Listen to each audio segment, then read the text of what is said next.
Do sports help children to make friends and to be more social? Well, according to Allen, Vela, and Lambord, all the way back in 2015, yeah, it kinda does. These three compared kids at age 6 and 10 and measured their personality traits, while parents reported their kids' level of involvement in organized sports, then they said the kids wild before remeasuring about 2 years later. Results differed a bit between the younger and older kids, but in the younger ones, playing organized sports decreased introversion and increased persistence compared to the kids who didn't play any. Now, in the older group, it seems as kids enter adolescence, they just get more introverted and persistent habits decrease in general. Involvement in sports did mitigate that effect, though. Overall, the study's pretty clear that playing sports as a kid doesn't just, I don't know, make you better at playing sports, but helps you build social skills, interact with peers more, stuff like that. But that's only one study, right?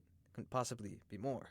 Nah, actually, there's so many studies on this topic that a bunch of researchers had to conduct a full study on the other studies just to straighten things up a bit in academia. A group of researchers from the universities of Victoria and Newcastle, both Australian, looked at about 3,000 different studies before narrowing things down to just the 30 most relevant ones. These generally supported the results of the last study, but also specifically noted increased social interactions, better social skills, and fewer depressive symptoms in kids who played sports over those who were just active. Apparently, those benefits are also significantly greater in magnitude if the sport they played were team sports or if they participated in both sports and another extracurricular. So overall, it seems like sports do have a significant effect on the social development of kids and the number of social interactions, with sometimes the sports being better than others, which gives kids a better shot at making and maintaining strong friendships. Now, I am massively simplifying the data and results from these studies just to fit both in this short, so take a look at the citations below to get the full picture, but hopefully now you'll be able to answer the question of